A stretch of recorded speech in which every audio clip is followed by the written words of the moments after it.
Alright guys, welcome back to a very crowded video. Been doing a few little updates on the new Staccato 3.6, HDC 3.6, whatever you want to call it. Got a few options here on the table. These are kind of concealed carry pieces. As stated before, I'm just going to do a little comparison, kind of show you a size difference on this new 3.6. Comparison, I've got the Staccato C 3.6 HD 3.6. I've got the Staccato CS. I have a Glock, what is this? It's the Glock 43X. The SIG 365X macro, it is the one with the compensator on it. And then a 19X. I don't have just a regular 19. So you'll have to deal with a 19X. But it's a 19 nonetheless. So kind of getting into it here. A few things. I know some of you guys wanted to see the difference in size compared to the HD and the Staccato. They are going to be basically almost identical. I'm gonna come over here.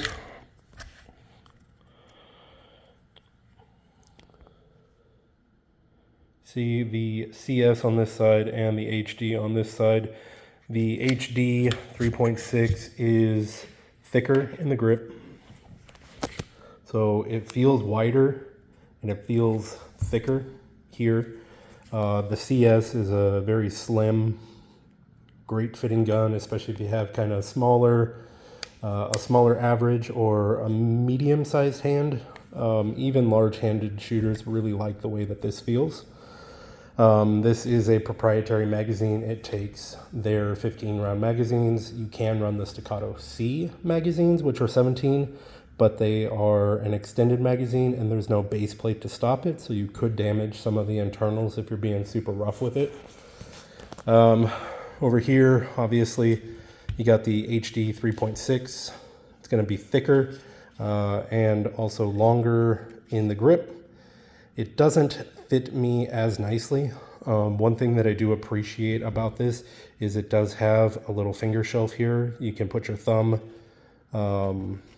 your support thumb or your support finger right there and use that as like a little shelf to push down, almost like a gas pedal. The other Staccatos don't have that. That's just unique to the HD lineup. So kind of give you an idea, the CS and the HD are identical lengths for the slide and almost the same for the frame. Just the frame is going to be a lot thinner and a lot sleeker, I guess you would say. The weight is... I can't tell the difference, honestly. They feel about the same as far as weight is concerned. Okay, next up, let's do, I guess, the Glock 19. I'll just do that. I'm not real sure what the 19 and the 19X mean. There's too many Glocks out to keep track of it.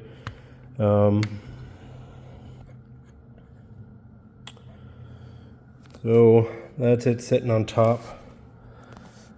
Pretty much just a magazine base pad longer on the 19X. This thing does not want to stay here for me. Goodness. So you will have a little bit longer of a poke with this beaver tail here. Trigger guards are almost identical. And then stacking these guys up, you're about, man, not even a half a finger width apart. The HD has a better stipple job. This texture is really nice and aggressive, so you're not going to slip out of that. The Glock is definitely a little bit slicker, especially if you have sweaty hands or wet hands. This is going to be definitely something that you would want to either put a Talon grip on or just have a stipple job, I guess, done. This guy is pretty much damn near perfect right out of the box. As far as the way they feel, almost very, very similar the size-wise to the Glock 19. So get rid of that guy. And we'll come into some of the more popular compact options. This is the Glock 43X.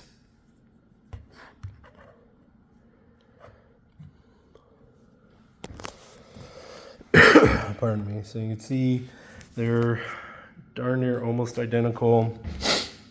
You have a little bit of beaver tail sticking out on the HD, about a half a finger width, and then it is about a 1/4 inch, maybe just a little bit more longer in the barrel. I'm not sure what the 43X, the barrel length is, but it is very, very similar. Trigger guards are very similar. One thing I am noticing here, if you look, don't look my serial numbers. If you look, this has one rail slot here. This guy has 2. So it could be a little bit trickier to find a flashlight. If you're gonna run a flashlight, this is gonna have a few more options just for what will actually fit on the HD. So that's the 43X. I guess I should potentially show you the width difference. The width difference definitely is noticeable. This is very slim. It's slimmer than the CS. It's also slimmer than the HD. This guy is a 10-round single stack magazine, whereas this is a 15-round. So you got to put those extra rounds somewhere. So it definitely is much slimmer. Again, it's got that standard Glock texturing to it. Basically, if you want to hold on to this gun in any kind of adverse conditions, you're going to need some kind of grip tape of sorts, I guess. And then probably the most competitive in my mind to the Staccatos is going to be this SIG 365. This is the X and the macro, so it is compensated. Kind of taking a step over here, looking. Barrel, same exact length. It might be just a tad, like from my thumb up longer. And then the magazine is going to be sticking out farther on the SIG. It has 1, 2, 3 little slots for a flashlight. This has got only 2, so there is some options there. As far as the thickness of this thing, try not to scratch the hell out of these guys. The thickness, this is definitely thinner, obviously. It's got a good texture, a good stipple job on it. This feels a little bit closer to a CS, I would say. Not quite, but a little bit closer. This is still gonna be a lot more blocky, kind of Glock-ish, Glock-esque. It's not a bad grip. It's not a bad thing. It's just a little bit bigger and less refined than the CS. The CS is very sleek and sexy in my opinion. This is more utilitarian. So magazines, I want to say that these are the same capacity. So this guy takes a 17 round mag, and that's probably where the length is going to be part of the issue. So it does have a longer, you can kind of see it is a little bit longer. SIG did a really good job with their magazine designing this. So it does have 2 rounds more than the HD. You can run Glock 19 mags or Glock 17 mags and be able to carry that extended magazine. You can also get the extended base plate, whatever, you know, a 30 round Glock magazine too, if you wanted to. But as far as what they come with in the box, the SIG definitely has a little bit nicer of a magazine capacity. But triggers, the trigger in this is going to be, in my opinion, probably the second nicest. The CS. Where did I go? The CS is going to definitely have a nicer trigger. It has a Series 70 trigger in it. It is technically not 100% drop safe. It is not quite SIG 320 drop safe, but the likelihood of this thing going off is very, very low, but it's not 100% not an option.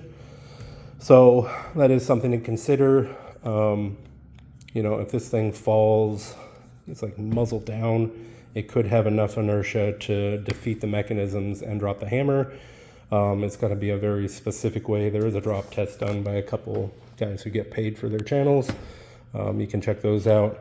The Series 80 trigger, I would say out of all of these guys, is probably the next nicest. And the only reason why I say it's not as nice, just because they redesigned that trigger. And this is 100% drop safe.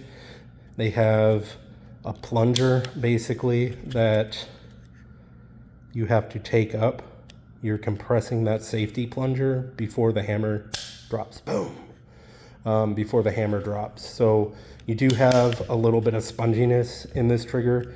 Honestly, it's still less than any other striker fired gun. There is just a little bit of sponginess, and then the reset is really nice on it as well. So whereas this guy here, you don't really have, you have a little bit of take up, and then it's just a very light pull. This is just a little spongy. You can feel that spring kind of compressing a little bit. So you have that. Then you've got kind of the standard Glock triggers. Most shooters that are looking into these guys already kind of know what these feel like. Nothing special, they're just gonna work.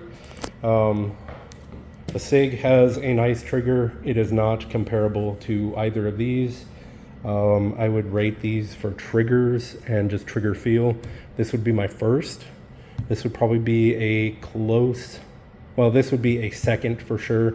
This would be a very close third or close to second. Let's see here. Yeah, no, it's not even close. I would say that this would be a third. That's a good safe place for that to be. So again, the CS is going to have the nicest trigger out of the compact options. The HD still has a nicer trigger than the 365. It's noticeable. It is an upgrade. I thought it was closer. I just dry fired that. It's not as close for sure. And then I'm just gonna throw these as just a fourth Glock triggers or a Glock trigger. You can get, you know, some other options, some Timneys, but they are just what they are out of the box. So, and then obviously, you know, price is going to be a big thing too. The 43X is going to be the most affordable. Glock 19 is going to be the next most affordable. The 365. So you're starting to get, you know, the fourth best trigger, the worst grip, you know, grip texture, I should say. You know, you might have to invest a little bit of money if you want a nice trigger. You're going to have to invest, you know, $60 to $100 to $120 to get a nice trigger. You know, Talon grips or a stipple job. You're gonna have to upgrade those to start getting into this. So that cost is definitely, you know, what you save is what you might have to put into this to get into this level. Especially if you start getting into ported barrels or putting a ramjet or anything on these. This guy has got a decent trigger. It's heavier than all of these options, but it is a nice trigger. It's got really nice stippling. I have no issues with that. It is ported, has 3 slots versus just the 1. And the Glock also has only 1. So both Glocks have just 1. The CS has 1 slot. So you have the most Picatinny rail slots for different flashlights, lasers, whatever you want to put on there. The HD, you're stepping into kind of the premium or premier level.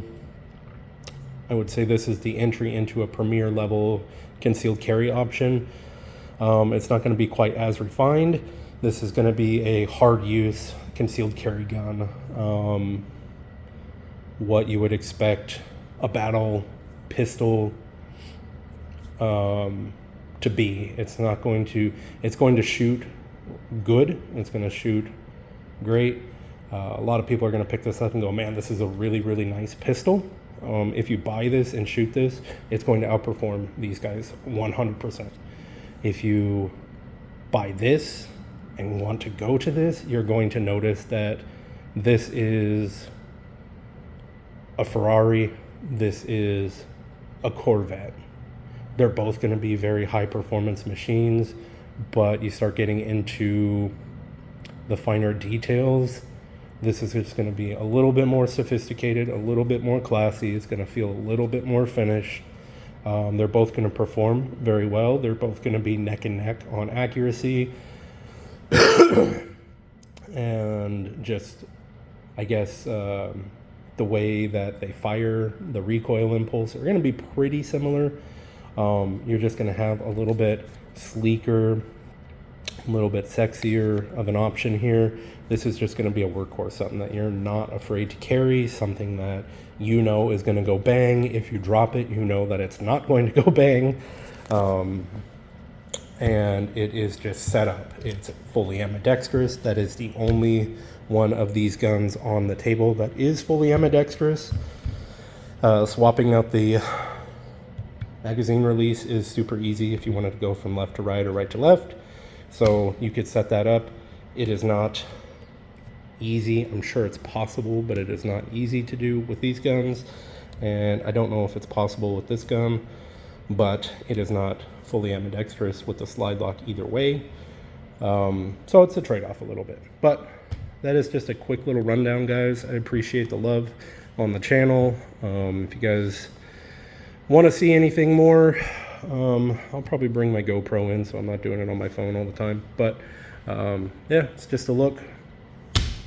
Staccato HD 3.6, Staccato CS, the SIG 365 macro, Glock 19, Glock 47, Glock 43X, pardon me. So 43X, 19X, 365 macro, SIG, SIG, wow. And that threw me off, guys. Staccato 3.6 and the Staccato CS. So anyways, I am fully flustered now, but if you guys are still here, thank you. Like and subscribe if you want to. If you don't want to, please don't. Stay true to yourself, stay safe, stay dangerous.